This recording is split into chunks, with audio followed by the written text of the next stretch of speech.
Pablo Emilio Escobar Gaviria est né le 1er décembre 1949 à Rio Negro, en Colombie, dans une famille modeste. Dès son plus jeune âge, il montre des signes d'ambition et de détermination. Adolescent, il se lance dans de petites activités criminelles, telles que le vol de pierres tombales qu'il revend ensuite. Rapidement, il gravit les échelons du monde criminel, se lançant dans le trafic de cigarettes et de billets de loterie contrefaits. Cependant, c'est dans le trafic de drogue qu'il trouve sa véritable vocation. Dans les années 1970, Escobar commence à s'impliquer dans le commerce de la cocaïne. À cette époque, la demande pour cette drogue augmente rapidement aux États-Unis et Escobar voit une opportunité lucrative. Il s'associe avec d'autres trafiquants pour former le cartel de Medellín, une organisation criminelle qui deviendra l'une des plus puissantes et des plus redoutées au monde. Le cartel contrôle la production, le transport et la distribution de la cocaïne, et Escobar en devient rapidement le chef incontesté. Sous la direction d'Escobar, le cartel de Medellín connaît une croissance exponentielle. À son apogée, il contrôle environ 80% du marché mondial de la cocaïne. Les profits sont astronomiques et Escobar devient l'un des hommes les plus riches du monde. Il utilise une partie de sa fortune pour financer des projets sociaux dans les quartiers pauvres de Medellín, construisant des logements, des terrains de sport et des écoles.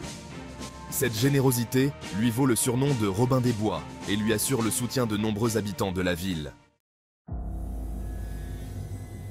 Cependant, la violence est également une caractéristique centrale de l'empire d'Escobar. Pour protéger ses intérêts et éliminer ses rivaux, il n'hésite pas à recourir à des méthodes brutales.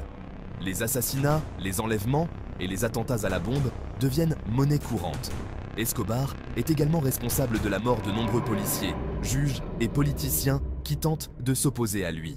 La Colombie plonge dans une période de terreur et le gouvernement peine à contenir la violence. En 1982, Escobar décide de se lancer en politique. Il est élu suppléant à la Chambre des représentants de Colombie, ce qui lui confère une certaine légitimité et une immunité partielle contre les poursuites judiciaires.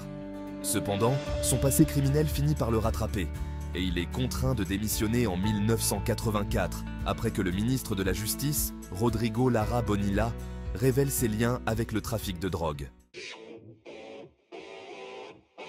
Peu de temps après, Lara Bonilla est assassiné sur ordre d'Escobar, marquant le début d'une guerre ouverte entre le cartel de Medellín et le gouvernement colombien.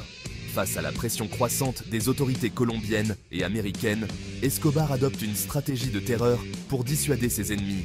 Il lance une série d'attentats à la bombe dans les grandes villes colombiennes, causant des centaines de morts et de blessés.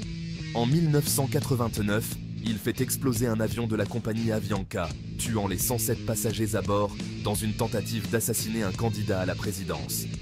Ces actes de violence indiscriminés renforcent la détermination des autorités à le capturer. En 1991, Escobar accepte de se rendre aux autorités colombiennes à condition de ne pas être extradé vers les États-Unis. Il est incarcéré dans une prison qu'il a lui-même fait construire, surnommée la Cathédrale.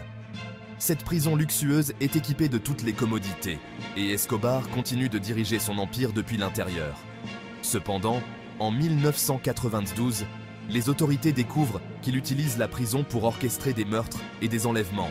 Elles décident alors de le transférer dans une prison ordinaire, mais Escobar parvient à s'échapper avant d'être transféré.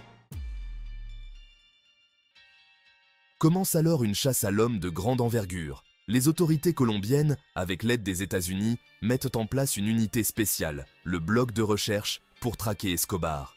Pendant plus d'1 an, il parvient à échapper à ses poursuivants, se déplaçant constamment et utilisant son réseau de contacts pour rester caché.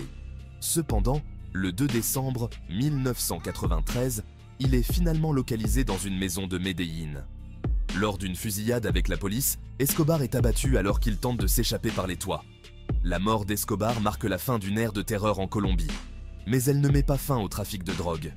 D'autres cartels prennent le relais et la violence continue de sévir dans le pays. Cependant, l'histoire de Pablo Escobar reste gravée dans les mémoires comme un exemple extrême de la manière dont le pouvoir et la richesse peuvent corrompre et détruire. Escobar laisse derrière lui un héritage complexe. Pour certains, il est un criminel impitoyable responsable de milliers de morts et de souffrances. Pour d'autres, il est un héros populaire qui a utilisé sa fortune pour aider les pauvres.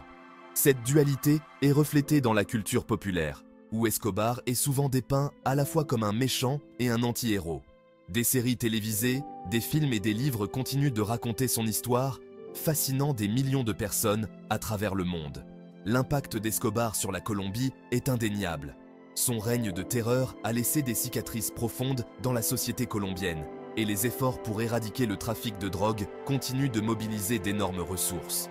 Cependant, son histoire a également mis en lumière les problèmes de pauvreté, de corruption et d'inégalité qui persistent dans le pays. En fin de compte, l'histoire de Pablo Escobar est un rappel brutal des dangers du pouvoir sans contrôle et des conséquences dévastatrices du commerce de la drogue.